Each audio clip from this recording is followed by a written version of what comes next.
You're listening to Season 5 of That's Life, the comedy podcast designed with your laughter in mind. So sit back, relax, and prepare to be entertained.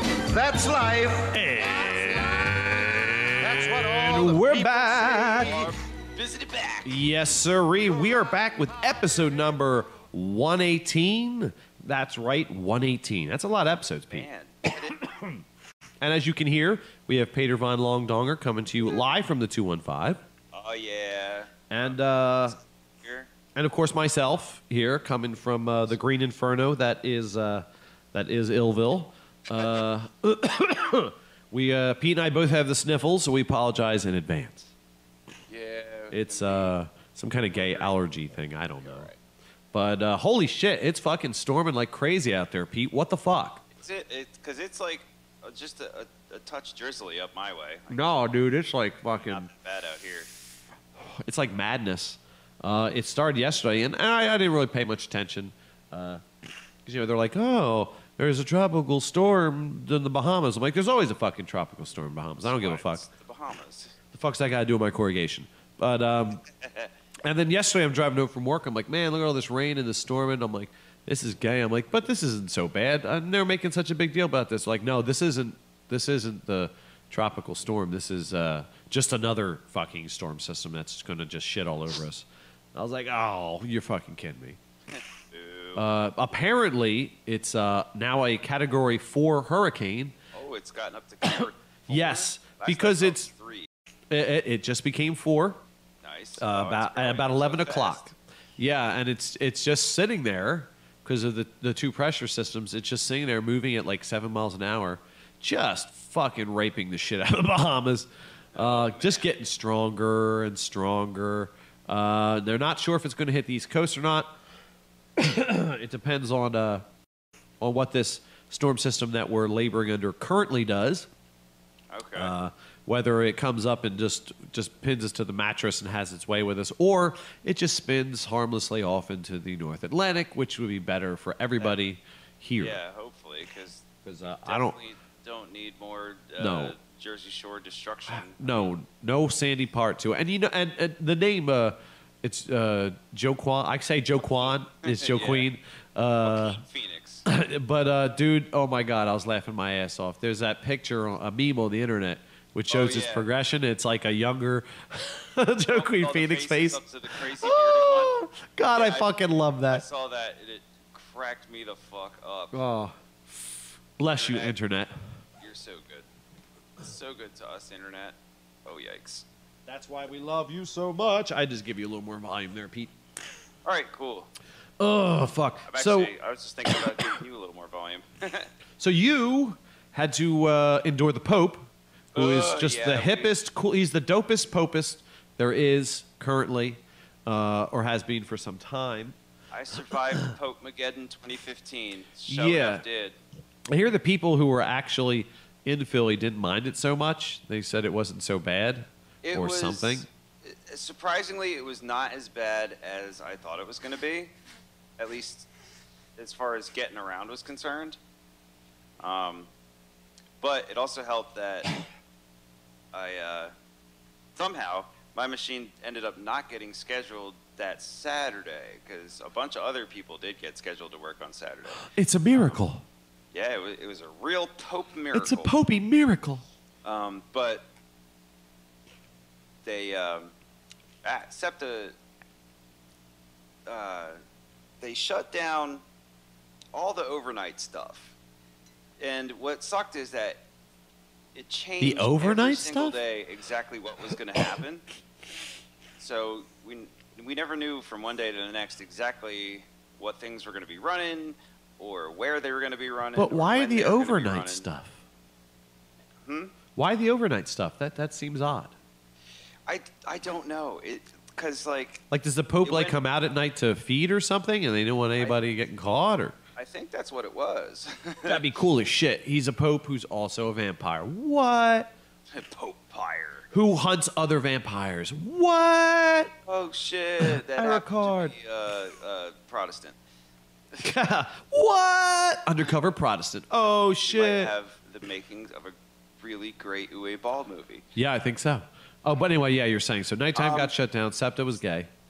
Yeah, and even then it wasn't all that bad because like service went pretty uninterrupted until Friday. Then things started getting like they shut down City Hall Station for the subways, which made sense.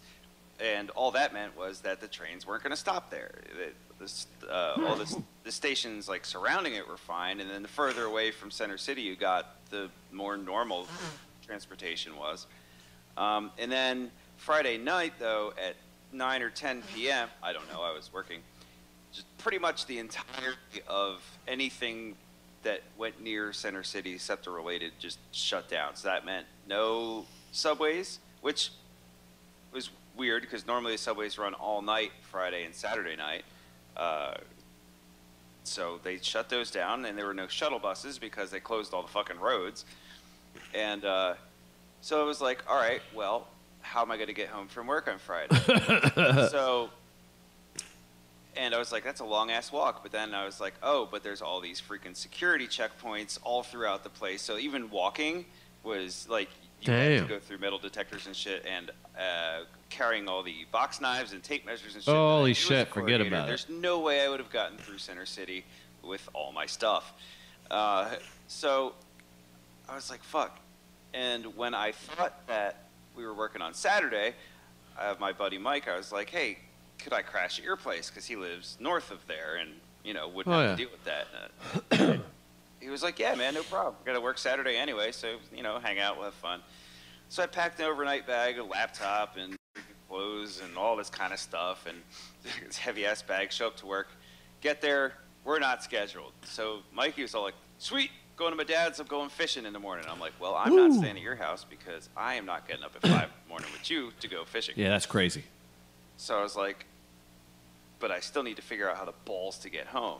So I ended up having a couple different plans to get home. And the one I ended up using was Mikey was just like, well, I'll just take you home instead. So we're like, all right, cool. All of Center City shut down. So it's like, well, 95 is open, so we'll see how that takes us. And everybody's all like, oh, everything's going to be closed. You won't be able to go off anywhere. And, you have to, it took me so long. You drive down 95, there's no traffic because everyone was scared to be on the road. And we got off near the stadiums, and it took me 20 minutes to get home instead of 15. Huh. Oh, no. It was, like, super uneventful. And Mikey and I are like, wow, that was terrible. Oh, no. The horror. The pain. So it turned out to actually be, like... a blessing really a whole lot of not a problem. So that Saturday, I didn't go anywhere because I was just like, I was afraid of things. And then I had heard rumors that Monday they were still going to have limited SEPTA service. So Sunday afternoon, I was like, all right, let me give this a test run and see how bad it would be. Just because, you know, I don't want to be late. Yeah. You know, and so I wanted to check it out. So I get on the subway going north, and the station closest to my house is open. All the stations between there and the one before City Hall are closed. So Walnut Locust is the next one that is actually open. Now, 2 weeks ago was the first Philadelphia Eagles home game. And they had free subway from 3 to 9. So every southbound Broad Street Line subway train was packed. Eagles fans, all Eagles green. Tons of people. Oh, man, sports fans. Yeah. E-A-G-L-E-S, reflected glory. Yeah. However, this past Sunday was Pope fans. All Pope golden and white flags. Dressed up in Pope hats. Twice as many of them. P-O-P-E-S, Popes. The subway is not just standing room only. It's sardine can room only. And Jesus. I have been on public transport in Philly for a while now. Yeah. I have not been so scared of anything else than these crazy religious zealots that are jam-packed into this fucking subway they're literally chanting and cheering and like, I mean, cool on them for being all happy and shit, but it's like the entire subway car is doing just that, like P-O-P-E, Pope, Pope, Pope, and like fucking just going nuts. And I'm like, and I look over, the other pierced, tattooed kids are just like, oh God, we're gonna die. Well, like, the one good keep part... the atheist ass over here. But the good part, the best part was, even though the train was super packed at my station, because clearly they all parked down this way. Yeah. We get to Walnut Locust, about 6,000 people get off the train. So Woo! now it's just us normal folk that live here going north. 3 atheists. Like, oh, all right, cool. And then after that, it was like every other station was shut down for whatever fucking reason. So I was like, okay, not that big of a deal. And then I hung out with some friends up in North Philly, and then turned around and came back. And for whatever reason, the southbound trip wasn't as scary as the northbound trip. Like I figured going, back towards Center City would be another madhouse of Pope fans, but I guess he had already started his mass at that point, and I missed the second coming. Oh, see, nuts. But yeah, it was a freaking experience, I guess, but nowhere near as bad as I had thought it was gonna be originally, and then as a lot of people made it out. So it wasn't really Pope-ageddon. It would have been, I survived Pope-mageddon, and all I got was this lousy T-shirt. Yeah. Oh, there you go. Well, surprisingly, the traffic remained the same here, so yeah, everything was all right. Well, that's good. Yeah. I mean, it really wasn't that bad. Anticlimactic, one might say. Yeah, kind of. It's almost like, oh, well, that's too bad. I was expecting more of a bang from this. Yeah. Well, there's that. But let's see. Still working out. Still working. Oh, well, you know what? The video game stuff can go mixed media review, so that does it for me. That works. Let me think. Yeah, I kind of. If I don't really have much else of anything new that's going on. Oh, really. okay. Well, then, let's jump into our little segment here we have, which covers a whole mixed group of media type things, which we then review. And oh, yeah. I do believe it's practically entitled. There's a title for this. It certainly is. Mixed Media Review. Whether it's movies, TV shows, video games, or books, we have the half-assed commentary you crave. It's Mixed Media Review. That's right, Mixed Media Review. That's where we watch it, we listen to it, we play it, we read it, we even jerk off to it, and then we tell you all about it. Yeah, all about the messy aftermath. Oh, yeah. Got all kinds of exciting things here. I read a book, Pete. Oh. In the Expanse series. It's a sci-fi series written by James S.A. Corey. Cool. And it is I love it. I just love it to death. The new book is called Nemesis Games. And Nice. it picks up pretty much where the last one left off with the crew of the Rocinante and their hijinks. I can't give away too much about it. Okay. Because it's like one of those things, but it's spoilers. awesome. I love it to death. It captivated me as much as the first two books did. That's always a good thing. Because there's kind of like a whodunity sort of thing. The third one, third one was good, but it takes place mainly on a planet that's through one of these alien gates that takes you to different parts of the galaxy. So Okay. it was mainly Like about like a that. Stargate kind of thing? Yeah. Except it's really, really big. Like you can take starships through it. Oh, so more like the Jimmy Jams and Mass Effect. Yes. And so it was good. It didn't have the same scope as the other ones. And honestly, it felt like it was going to be the end of the series because they tied up a couple loose ends and stuff in it. But this one picks right up, and it's. I like the pace in it. The crew kind of splits up, and you follow them on their own sort of adventures within the context of the same story. Then they come back together, so you get to learn more about the crew of the Rocinante, which is really cool. And it ends with a fucking awesome cliffhanger, and you're like, oh, which is good though, because it means there's going to be another book. They didn't like, all right, that's it, which is nice. And I hear that it's going to be they're turning it into a series on the Sci-Fi Channel. Oh, sweet. At first, I got Excellent. scared because I was Yeah. like, no, but then I remembered, Battlestar Galactica. Oh yeah, that was sci-fi. Yeah, and that was really good. Farscape was on Sci-Fi. So I'm like, you know what? Maybe It's got potential. yeah, and even if it's only half as good as the books, it'll still be great. Love this series to death. So Nemesis Games. If you haven't read the series at all, it's the Expanse series. This is book 4. Check it out. There's a few prequel stories out as well. They're like shorter stories about stuff that happened before the And blah, blah, blah, it's called the Expanse is the name of like the series. Yeah, it's the Expanse series. Okay.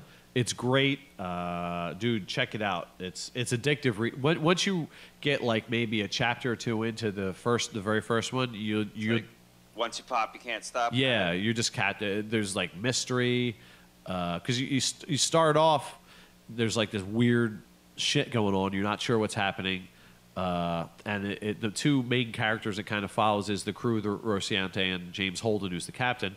And then there's this private eye who's investigating this rich girl that disappeared. Okay. And it's just really cool because it's got that like the private investigator side of it. It's like this neo noir sort of detective story feel to it in space, which Oh, is cool. which is great to read. I mean, that just sounds awesome. It's really neat, and the science in it is very, very practical. Oh, nice. The two, usually like in a sci-fi book, they'll have like it'll be replete with bullshit in it that they're just Yeah. explaining the gaps in our knowledge. Like, you want to do X, Y, and Z in the future. Well, here's how it happens. The magic of this, or Right. They discovered this ancient this technology alien area on mineral. Mars. Yeah, it's only there's the Epstein drive, which is based off of a kind of drive that they're theorizing about now, and the grav couches. They compensate That's for the zero G and shit. And I was gonna say that's a thing that is based in current theory yeah, and there's like a chemical cocktail they give you to. or hypersleep or whatever. Well, no, there's no hypersleep. It's which sucks because it can mean. But the Epstein drive makes it take less time, but it'll take you like even at the fastest burn you can achieve. It'll still take you months to go from like Earth to Jupiter station or something, Gotcha. So it is. That's pretty cool. It's still grounded in there's no hyperdrive. Yeah, it's not like you hop in something and you're there, which is cool. I'm not knocking that. That's a device that a lot of stories will use, sci-fi stories, because it's more important to focus on other shit. Right. Like Millennium Falcon, you're not sitting there obsessing over how its hyperdrive works. It's a hyperdrive. You're just upset because parsecs are not this time. Yeah, but I mean that's not the gist of what the Star Wars story is about. Whereas something like Star Trek, the Star Trek: The Next Generation, and in the movies, Right. it's kind of important how these different things work because that actually is integral to the story. So there's the Epstein drive and the crash couches they call them. The crash couches they're injecting you a lot. To keep you alive in the crazy like 4 or 5 Gs and shit. I got you. Anti-radiation drugs, but that's it. The rest of it is very practical, very grounded. It's totally, you won't wince at all. It's really well written. So Nice. the Expanse series, check it out. Latest Nemesis Games, it kicks ass. In the video game front, there, Pater. I finally did it, Pete. Okay. It was a bit of a grind. I finally unlocked flying in Dreanor. Yeah, that It was- it's a WoW expansion. There's usually Yes. some grinding that happens. Yeah. Well, at first Blizzard was like, "No, we're not going to have flying in Draenor because Right. it's the feel of it, it's the world, it's how it is. We're not going to have flying." Right, we missed World PvP, and then they gave us garrisons, which removed everyone from the world. Yeah, a lot of things which they didn't plan on happened because of garrisons. Yeah. I But, heard they got some overhaul recently. Yeah, but but there were parts of it that were a real grind, parts of it that weren't too bad. There's 2 of the Tanan Jungle factions that are there that you have to get your rep up to revered with. Gross. The first one's not bad. If as soon as you get to 100, continuously every day do your dailies, Right. and it wouldn't have been so bad. But there was 2 groups that that were hard to get. There was the saber claw something or others. They were a bit of a pain in the ass because they were all elites and there was a quest that you would finish in there that gave you a lot, but it's all elites, so you have to be in a group. Mostly in a group kind of thing. Now, and I never fucked with it because I was like, whatever, I don't give a shit. And then I'm like, oh wait, I have to give a shit now because I want to fly. So that was not too bad. That I was able to get groups for because I'm a pally tank. Ah, nice. Yeah. So I basically spent 4 hours I'd say, hey, look, this is I put it in looking for group party. I'll help you do the quest if you'll grind some shit with me for a little bit afterwards, which you kind of have to do anyway just to get to the spot where you can finish the fucking quest. And people were pretty cool. Nice. So I did it for a while, and then I had some people, the people that I took us off of LFG, and the people who were with me, I said, look, because you were with me, they were like almost there anyway. I said, I'll tank for you, and we'll just go grind the shit out of this place, and we can get the treasure chest because you have to get 100 treasure chests. Right. While we're here, until you guys all pop, and then we'll just break group and call it a day. So it was like cool. 3 hours of actual grinding, of getting the quest and grinding, and then another hour just because I was being a nice guy. That I thought was hard, but there's the last thing. It's called the Order of the Awakened. Okay. And the way to get it, there's some fancy way you can do it, but the easy way is you get these fell crystal shards that drop off of the rare mobs that spawn around. Oh yeah. And you can sometimes get them in treasure chests. There's rare mobs that spawn every 15 minutes. Yeah. Well, the problem is everybody else is going for the same damn thing. And it's about that. 10 of them completes the quest, and your daily's done. That daily is the only way to get rep with the Order of the Awakened. Oh my! Seriously, one fucking Seriously, quest? That one is fucking the quest, worst. dude. Now, Absolute worst. luckily, just because it was there, I didn't know this. I picked up that daily with my other dailies, and since I was in Tanan Jungle doing other shit, I would turn it in and be like, whatever. I didn't know that was the only way to get it, so I only had to wait. I think it was 6 days of doing that daily once per day. Oh my! I'm so sick of Tanan Jungle. I can't stand it anymore. I don't doubt it, man. But everything else was pretty easy to do comparatively. I recommend strongly is if you're listening to this and you're thinking and you just got to Tanan Jungle, do that daily every fucking day. Just do it those are the 2 hardest. Finding the treasure chest everywhere, not a big deal. Kind of fun almost, because some of them are a little challenging to get to. But dude, just every single day do that daily because you're going to have to anyway. And when I could finally fly, it was cool. I was like, I can finally fucking fly. And I put it in general chat. And I didn't realize just how many other players were there trying to do the same thing. And I got a wave of congratulations and stuff, and I was telling everybody, keep going at it. If you need any help doing whatever the fucking daily is, just put me on your friends list. I'll help you out, kind of thing. So I finally unlocked that. Nice. And but I totally overwowed. Yeah. So I need like at least a week break because I can't stand it anymore.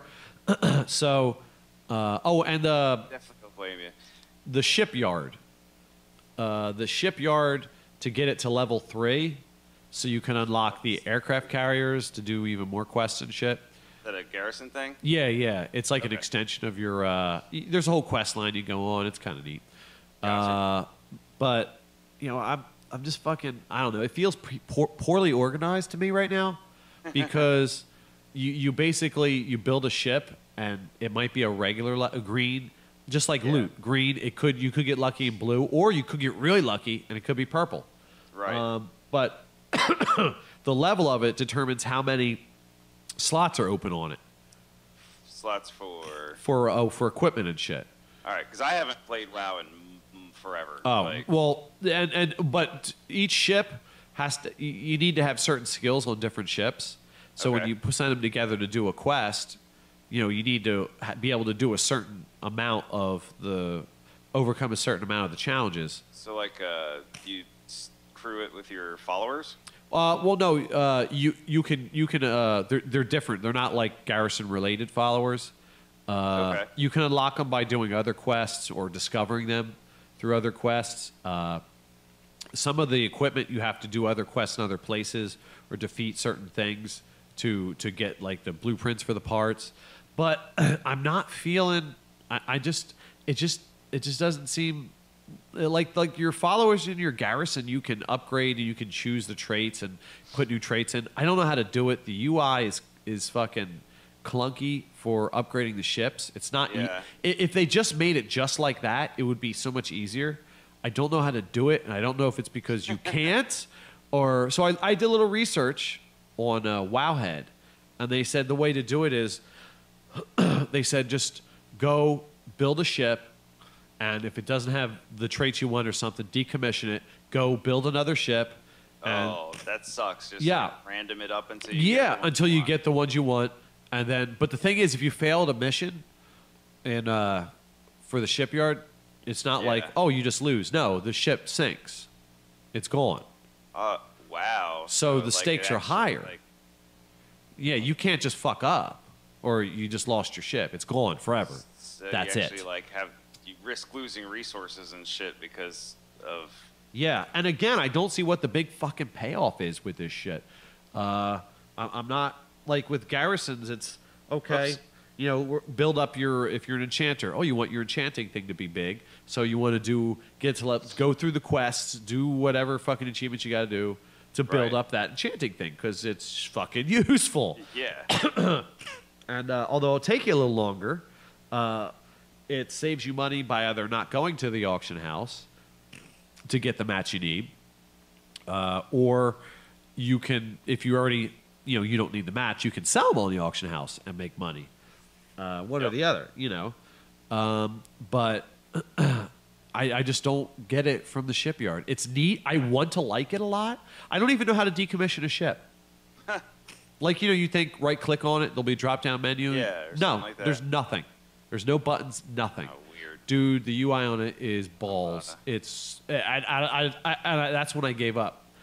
I was like, all right, whatever. Lately, the more I've been hearing about WoW, the more I'm not upset that I don't play anymore. No, the game proper, dude, the game proper is fun as shit. I took a break from completely gearing up. I'm in all purples now, but to get the good shit, like the high-end raid shit. Yeah. Because I wanted to unlock flying, which is a big fucking deal. And when you're a tank, you can't just LFG and then go do something for 40 minutes. No, because you get insta-queued. Yeah, dun-dun-dun, you're in. You're doing it. So you have to really be in the mood for whatever it is you're about to do. Which is where'd my mouse go? Which ordinarily is a good thing. Seriously. What happened? No, I'm just getting. Oh, your butt beat. Diablo-verse. It's fine. Oh, no problem. It's fine. Oh, but ordinarily it's not a big deal. But whatever. The game itself is still lots of fun. I just had to take a break, so I played. So I've been playing Star Wars: The Old Republic. Yep. Because they've got an X pack coming out soon, which looks cool as shit. It's heavy on story. Cool. Yeah, they're good for the heavy story stuff there over at the place. What's it called? Star Wars. BioWare's Star Wars University Star thingy. Things. But so I managed to kill Revan, which is cool. Well, you kill, but you don't really kill him. I don't. No spoilers out there for anybody, but I fought Revan and won. We'll call it that. That sounds good. I like it. But the Emperor got away. with the lives that he did get from Zeosk, which was an imperial planet, until everyone started going crazy and sacrificing people to bring the emperor back. Bit of a problem. And it's the sort of thing that brings together the Republic and the Empire. You know, one of those things where it's like, you know, all of this just is nuts. We got to stop it. Yeah, the Emperor is just too fucking evil. But this looks pretty cool. The Fallen Empire, they call it, makes a big return. There's a new cinematic, which is cool as shit, nice. Which shows their return, kicking Republic and Empire ass, and what that's all about. So I'm excited about that. And the last video gamey thing I have is the Blizzard dropped the Protoss cinematic for the next StarCraft. Oh, did they? Dude, it looks so cool. I love that. Dude, like Warlords of Draenor's cinematic, I still get chills when I watch it. It's so badass. But, dude, the Protoss kicks some fucking ass. Their cinematics are always top. Like, they're just super well done. I would, even though the fan base might not be quite as big as WoW, which is, you know, not saying much because WoW is gigantic, so almost all of the video games. No, man, StarCraft is huge, brosif. I would really love to see a StarCraft movie like how they're doing a Warcraft movie. Oh, yeah, that'd be cool. Dude, that would be awesome. They definitely got the CGI chops for it, that's for sure. But sure. You get to see the Protoss kick ass in this. You get to see two Templars merge to form the Mega Templar. Yeah, the fucking power overwhelming, and he faces off against an Ultralisk, and it's really fucking nice. Cool. It's badass. The Protoss are badass in it. Sounds so pretty kick-ass. So check it out. It's only like 3.5, 4 minutes long, but it's fucking cool as fucking balls. And that is all the video game stuff I have, Pater. I don't know if you have any video gamey things. Yeah, I was gonna say about the whole when you're talking about flying and WoW, they introduced that in Final Fantasy XIV in the Heavensward expansion. But the way that you get your flying in Final Fantasy is not as grindy as I thought it was going to be. Because what you got to do is you have to discover. What do they call them? They call them something fucking stupid. It's like updrafts or like Vesper thingy-majons. Vesper sounds about right. Something. That sounds very they have some Final Fantasy-ish. Swanky name for these things, and you got to collect 10 of them per zone. But some of them you get through quests, like just zone questings. You get them naturally. Organically through the story. That's cool. And then some of them you have to get by actually going out and exploring. So I think they did a really good job at mixing it up. So you have to get a good lay of the land first. Yeah. And then you can fly around. And then the grindy bit is getting the mounts that can fly. That's. Oh, okay. Find you can teach, because throughout the course of the game you get a chocobo, like a pet type like chocobo through your grand company, which is like a faction. There's 3 major cities, and each one has its own like standing militia essentially, which you can align yourself with whichever one you choose, and then that's how they do the PvP, because then you go off specifically to the arena type deals for the PvP, because there's no world PvP in this game. Okay. But you get a chocobo when you sign up for that, and then you can train it and level it up, and it can fight with you like as a pet. You can set it to tank or heal or DPS or do whatever. Oh, that's handy.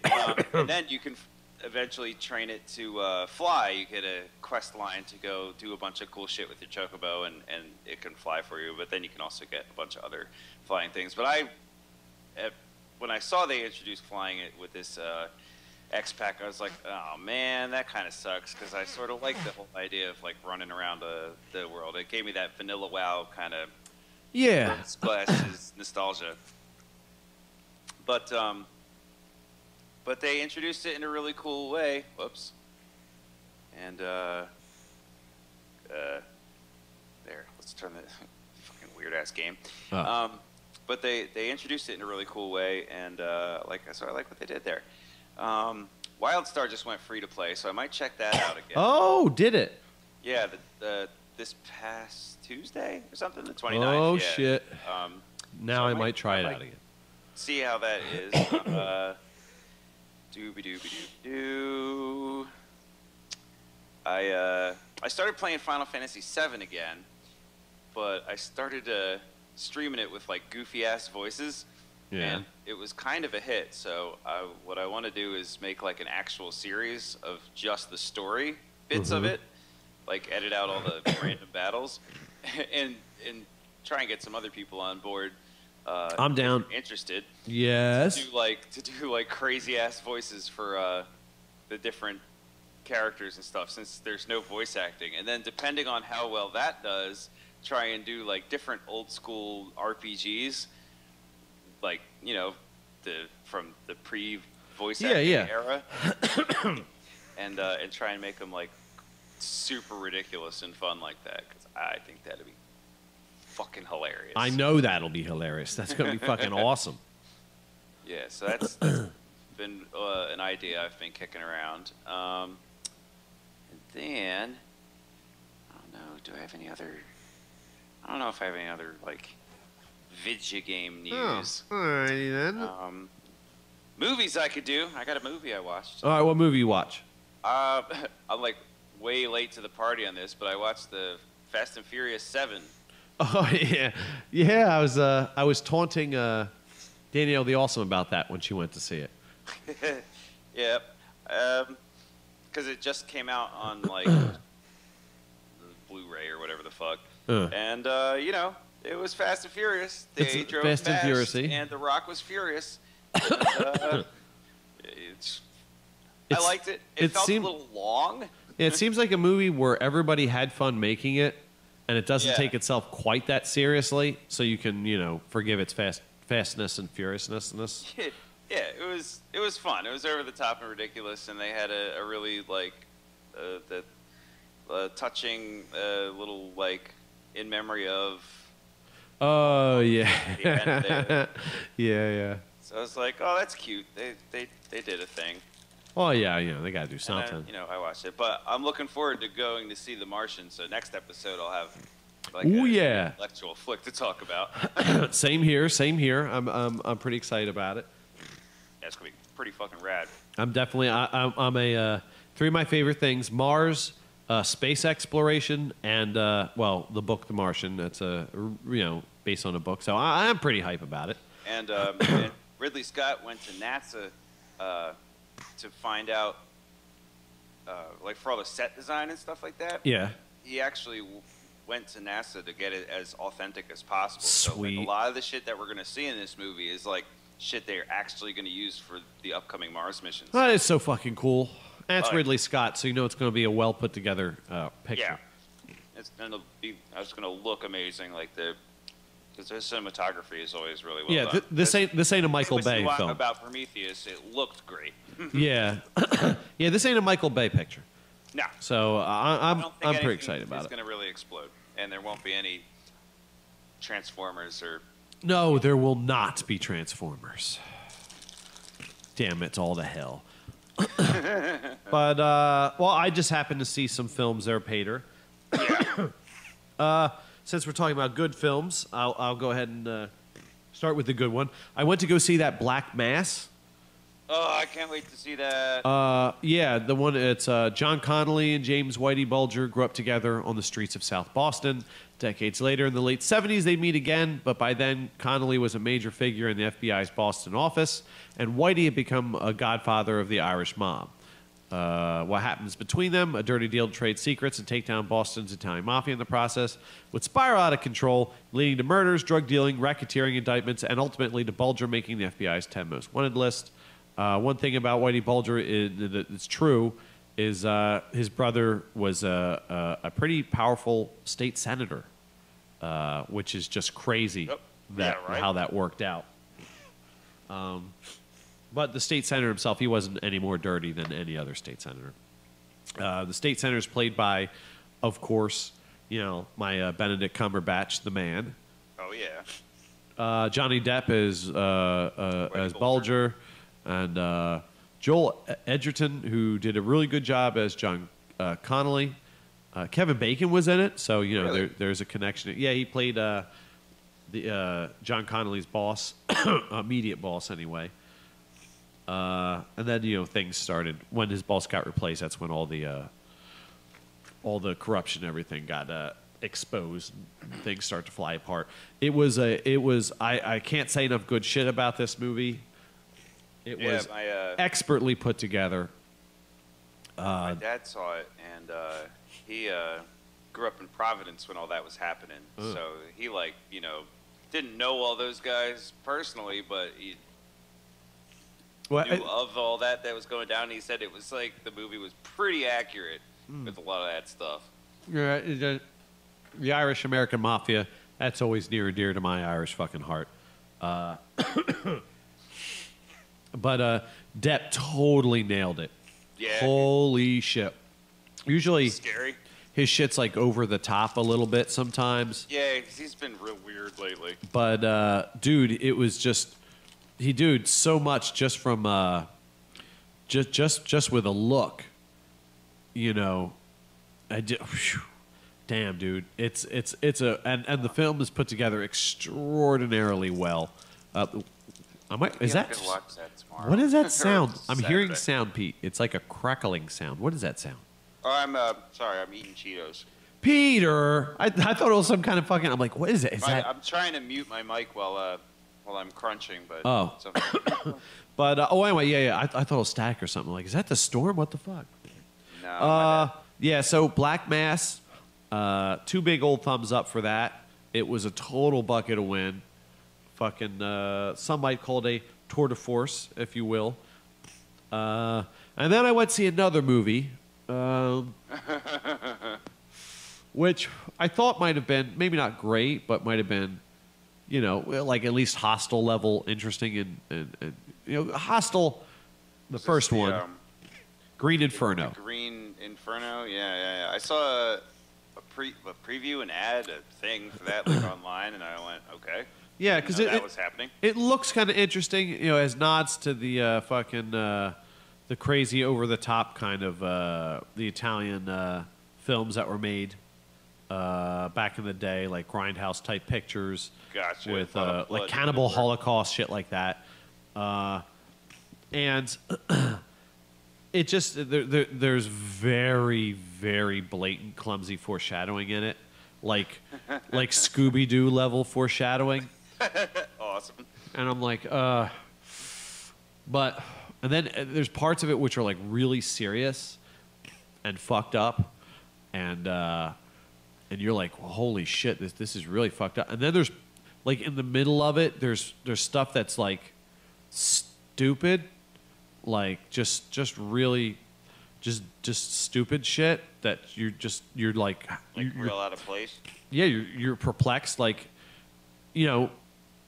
one of the there's a bunch of college students, and they go on this, they're activists, and they're going to go down there to protest the way these poor innocent villagers are being primitive villagers are being treated by these evil corporations, and then the villagers capture them and start eating them. Eat them. Yeah. Yes. Which, let's face it, they deserve it. Yeah, well, that could have been done in a sort of Their PBR. in a sly way. It could have been done in a way to say as like a, hey, everything isn't always what it seems kind of thing, Right. But no, not at all. Like almost no opportunity was taken to make it for the film to really say something. And when it kind of did, it was just ham-fisted and amateurish, which is weird because Too bad. What? like weren't there, Hostel. Wasn't there like sorry. No, go ahead. I thought there was like actual like names of important people attached to like the writing directing of this. No. Let me just double check here. Nope. No and no. Mostly Eli Roth. It was bounced around a little bit. Eli Roth, that's right. Now, I'm not hating on Eli Roth. Like Hostel kind of did a sort of the same kind of thing, where, it took these two guys who are going to go backpacking on a sex vacation through Europe kind of thing, and it was kind of showing.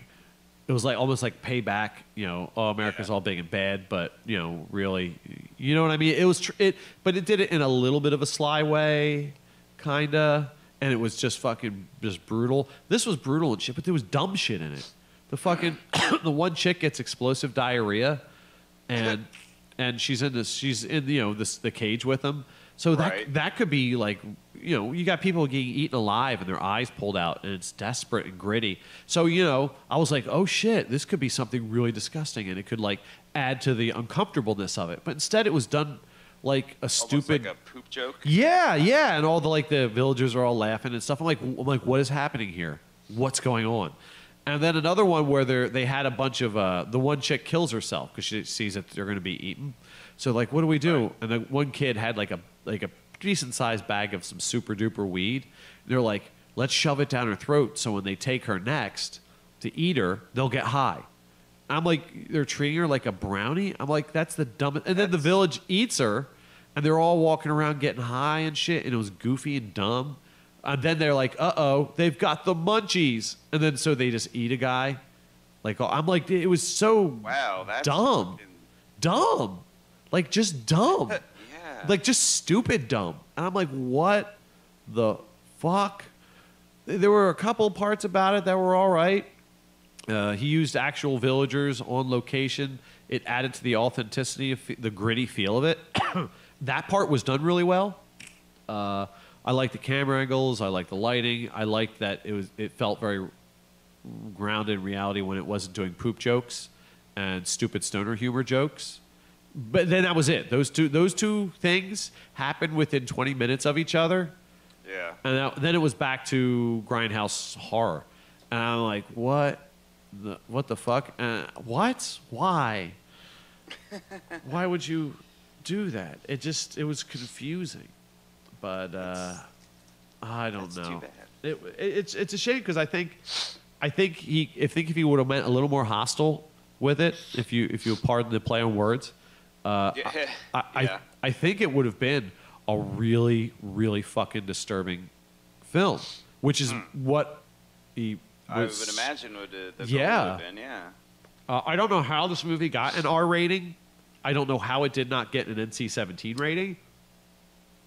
Because it had massive violence, blood and boobs, and there were some boobs in it, but like you get to see dick neck. Dick neck? Yeah, dick neck. Everything but the head of the dick. Oh, okay. I guess. Thankfully, a tastefully provided branch covered the head of the dick. Ah, excellent. And you get to see them almost do a female circumcision on the one girl that was actually still a virgin, because they find out she's a virgin, and then they're like, oh, we're going to make her part of the tribe, then she has value. Right, that's an extra bit of delicacy. Yeah. Well, I think they were going to like make her part of the tribe, because they're like, oh, shit, a virgin, okay. you have value. But again, that was kind of ruined because of the clumsy, ham-fisted fucking foreshadowing. Yeah. I was like, oh, come on, man. So if you're bored and it's on for free on the internet, maybe watch it, I guess. Yeah, the general, like, I saw a couple people on the Facebook's list who had seen it, and they were like, well, that was a movie. Yeah. A couple things wrong with it. Not enough good with it. And I didn't even know it was, like I said, until I saw that, like, little preview ad thing on the YouTubes the one time, I had never even heard of it, so I was like, all right. Like, yeah, whatevs. I mean, I'm not the biggest horror movie fan anyway. Yeah. Well, I watch horror movies. It just, they gotta not be just so overtly sucking. If I can, helps. If it can be avoided. It also helps to turn on your damage buffs to do damage. That can help too. So that was kind of weird, but hardly newsworthy there, Pete. Gotcha. But, I thought you had 3 movies, though. No. Was I wrong? Nope. It was just the 2. Well, Then that is a weird bit of news that I It missed. certainly is. Oh, I'll have a review of that TV series Blacklist. Yeah. I just finished watching like all of the series seasons that are on Netflix, Gotcha. and I think they're starting another one on like regular television.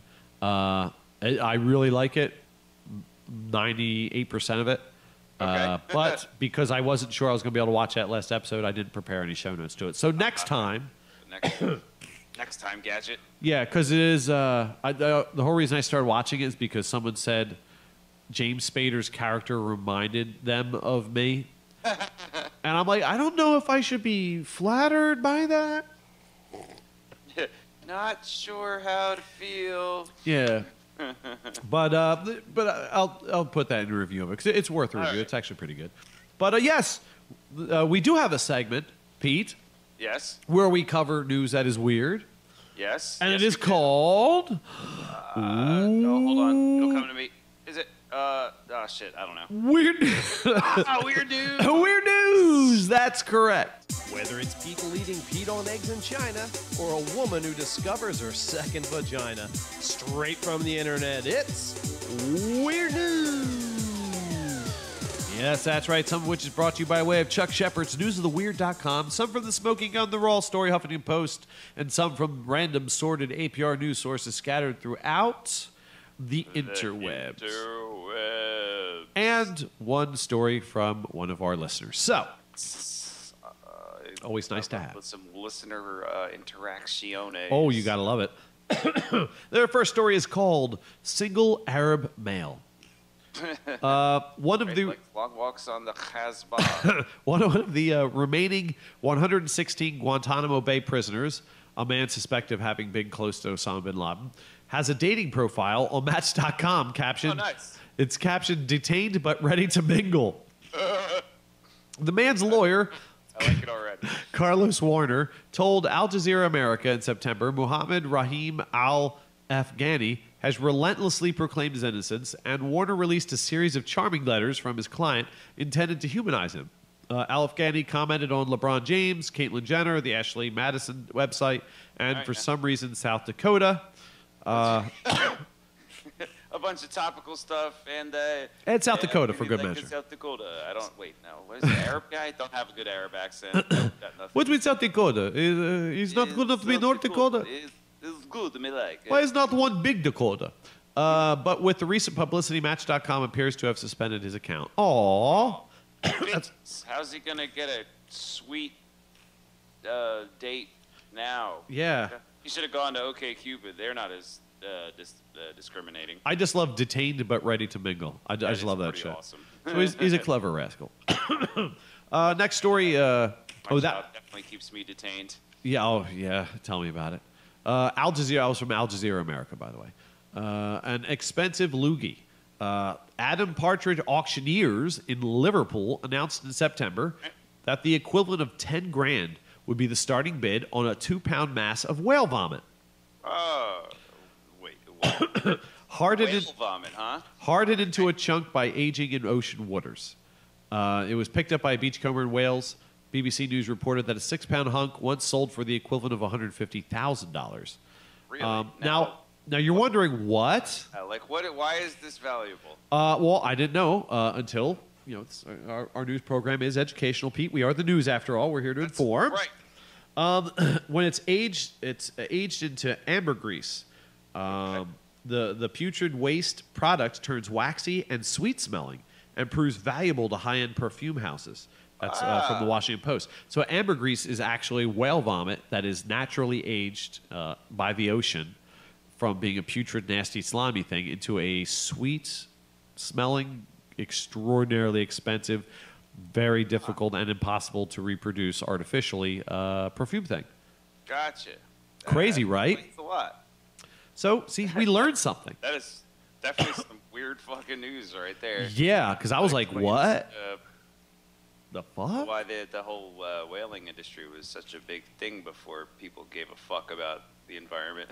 Yeah, and exterminating species from our fucking Right. planet and stuff. Hey man, but that's one of those things like that always made like it interests me about humans and just like, because stuff like that, and you know, a lot of things we consume, and so somebody somewhere had the idea, hey, we can make this thing out of this stuff. Like, how the fuck around and thought that up? You know what I mean? Like, yeah, who came up with the idea for that? Hey, let's smoke this tobacco leaf. That'll be pretty rad. Yeah, let's see what happens.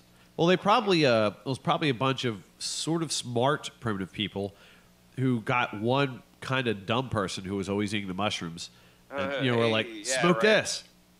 Did he die? No, he said he had a good time. Well, let's have him smoke it for a couple months and see if anything really bad happens to him. Nope, nothing bad happens. All right, let's try it. Yeah, there were no ethics back when we were first learning about those kind of things. The human trials are on. Yeah, it was all a human trial. This next one is fucking insane. I title it the fuck? Fucking insane. An ovipositor is the organ that inserts or receives an egg, especially from parasites like bees and that thing in Alien. Oh, damn it. Oh, yeah.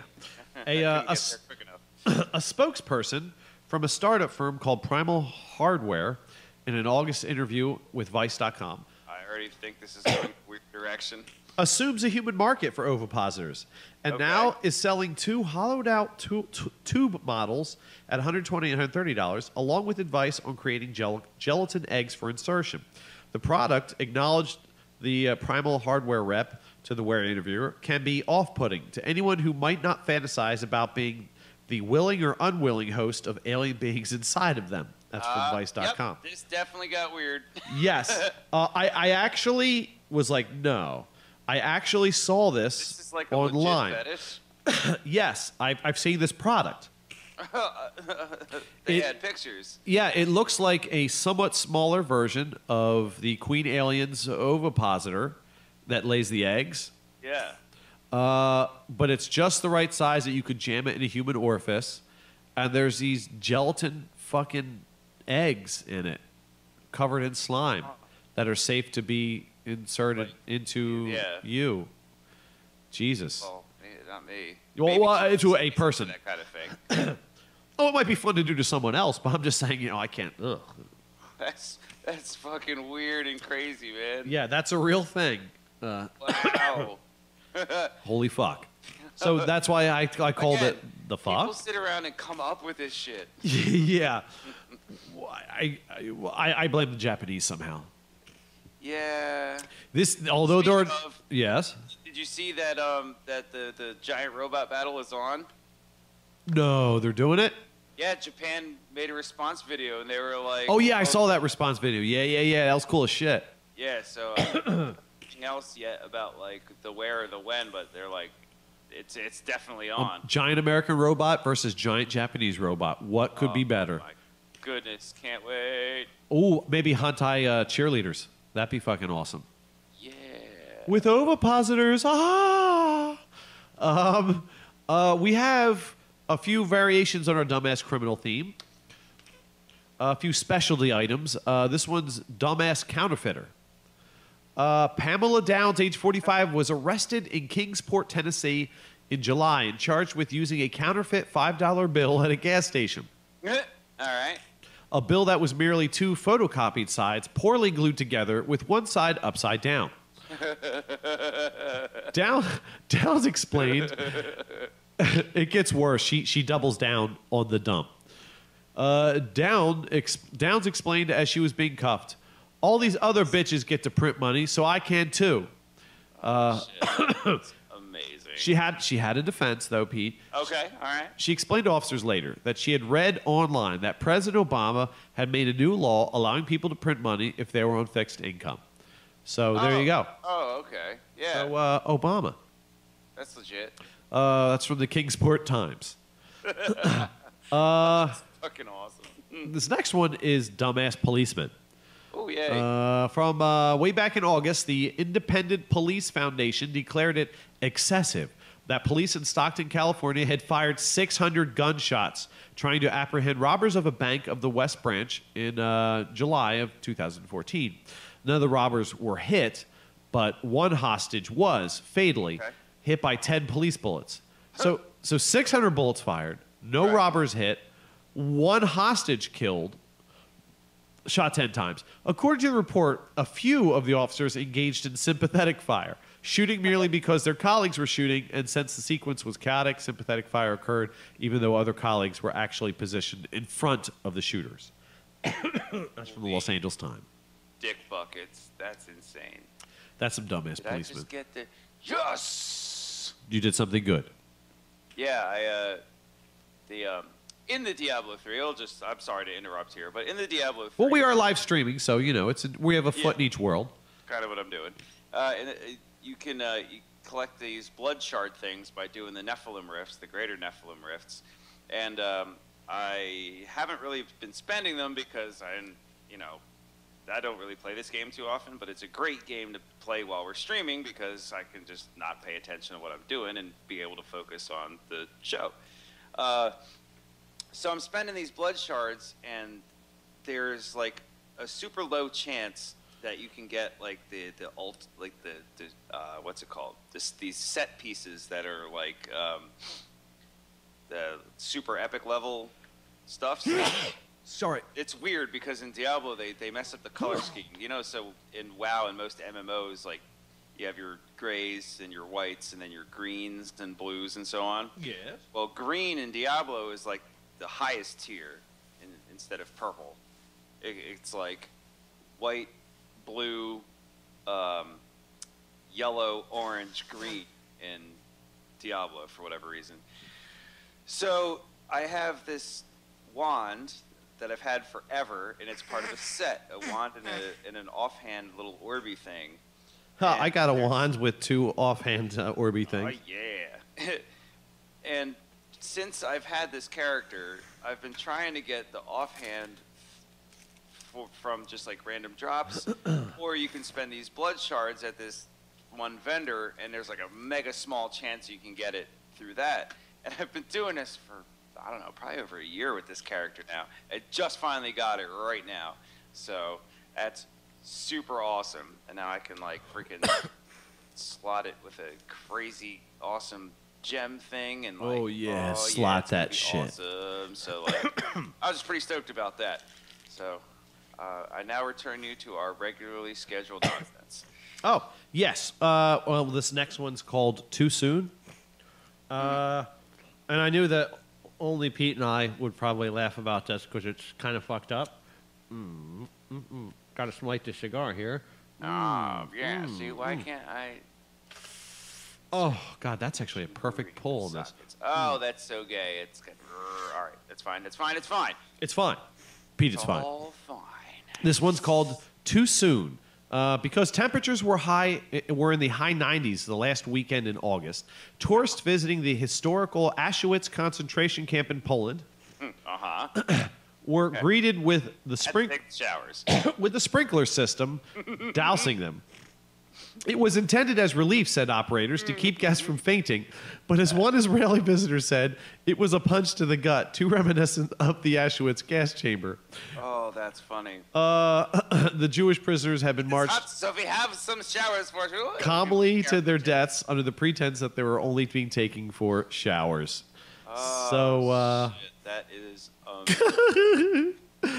oh, come on, man. I mean, you could, if this was like in America, you could say maybe they don't know the history.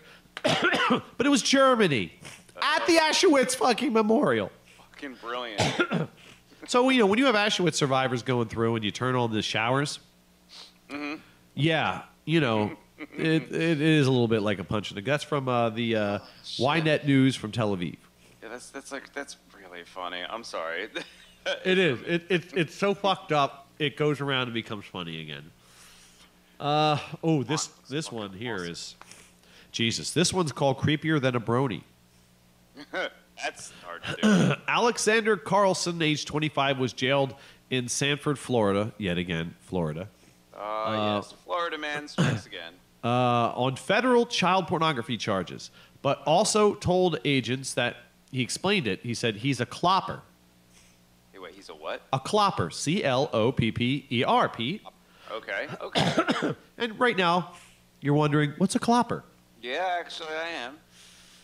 Because you're like, how is a pedophile going to explain this shit? Because pedophile obviously is fucked up and not funny. But no, he had an explanation. Oh, good. I feel better. It identifies him, as he said, as one who masturbates while gazing at figurines and pictures depicted in Hasbro's My Little Pony toys. From the Orlando Sentinel. So it's kind of like, all right, it's not illegal, but it's really creepy. They should put one of those radar tracking tags on his ear just to keep an eye on him. Yeah. Or at least brand him with like a tattoo of like a cutie mark on his thigh right. so everyone knows. Gross. Wow. Yep. That's fucking creepy and disturbing. But speaking of not creepy and not really disturbing, but it's topical, Pete. Okay. Like a cream? Like from one of our What's New stories. Pope is the dopest. Muslim clerics complain of the commercialization of the holy city of Mecca during the annual Hajj pilgrimages. Gotcha. But for Pope Francis's visit to New York, Washington, D.C., and Philadelphia in mid-September, shameless street vendors and entrepreneurs appeared to be eclipsing Mecca's experience. Merchants said they'd be selling, among other tacky items, mozzarella cheese statuettes of the Pope. It gets better. A Pope toaster to burnish Francis's image on bread. Like they have the Mother Mary appears on toast. Yeah. Well, this way, every morning you can have, the Pope on toast. I'm liking it. It's Pope toast. I'm liking it very much. A Philly-themed bobblehead associating the Pope with the movie boxer Rocky. Nice. Local beers Papal Pleasure and Yopo. You only Pope once. Yopo. I know, dude. I want it in my life. All these things I'm just dying over. I'm like, why didn't I think of this shit? And T-shirts that say "Yo Pontiff" and "The Pope is my homeboy." The Wall Street Journal quoted a Philadelphia Archdiocese spokesman saying that, quote, "You kind of have to take it in stride," end quote. That was from the Washington Post. Oh, that's rad. Well, it's nice that they're not like, Allah, Allah, cut their heads off. They're just like, well, he's a popular guy. What can we say? Yopo. So I thought that was adorable. I had to stick in there. It's not necessarily weird, but I thought you'd get a kick out of it. Our last story is called Starts Out Crazy, Ends Up True.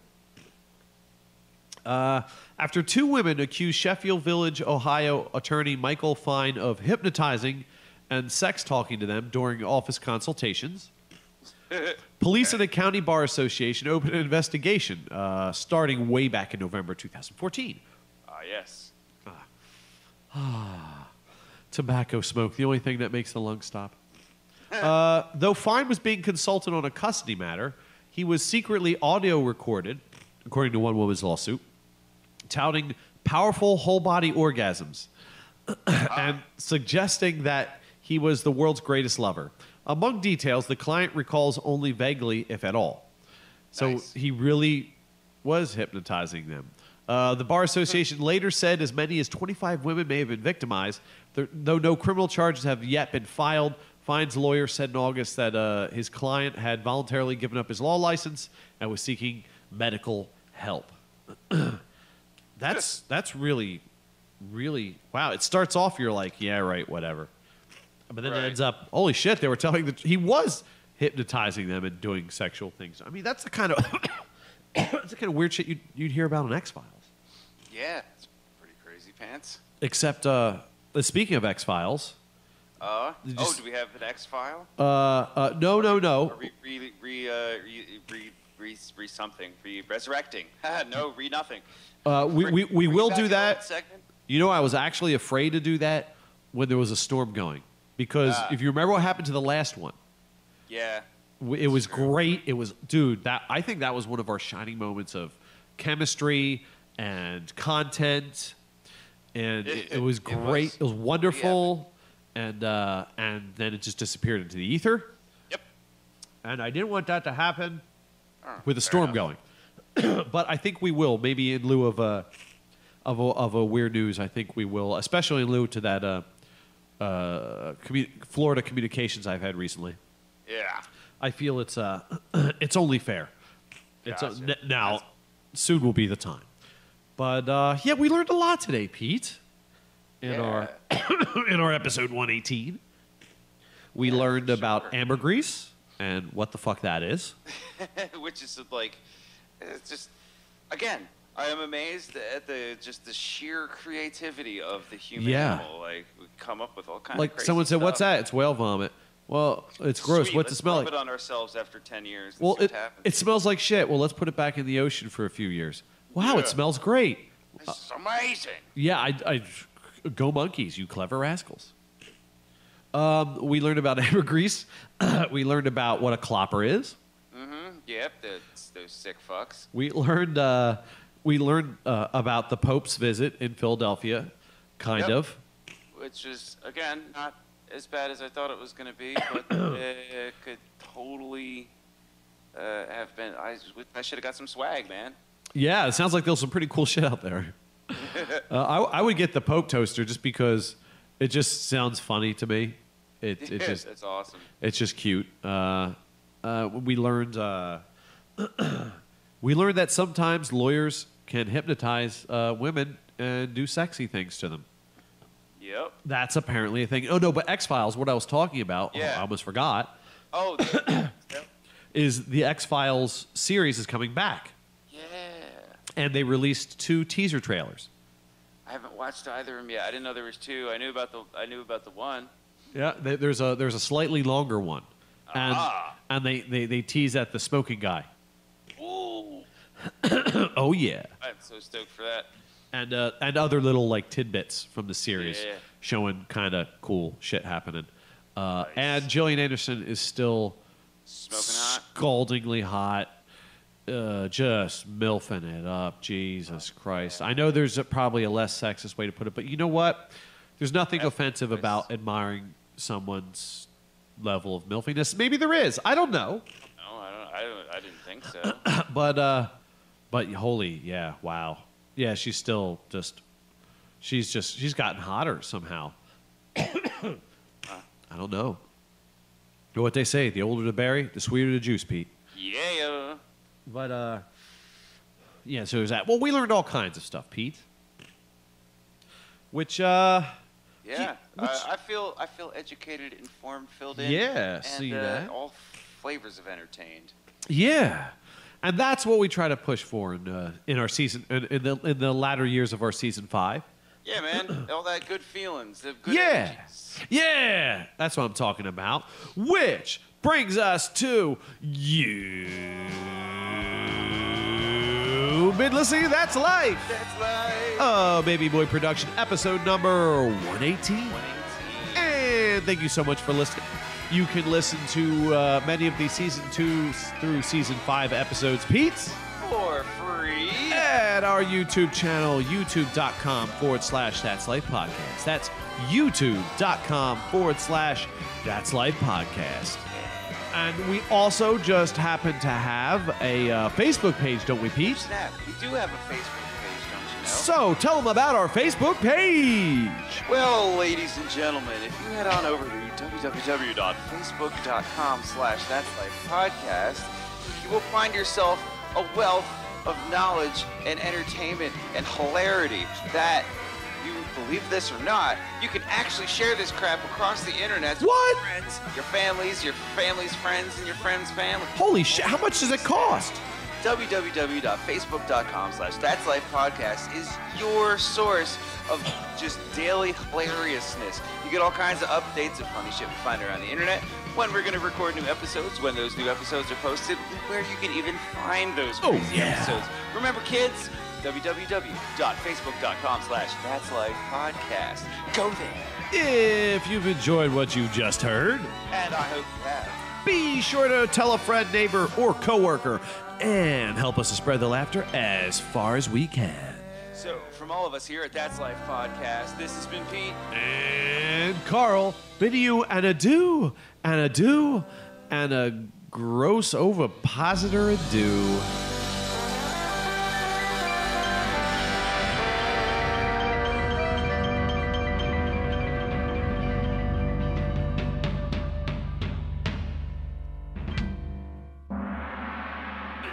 aliens in your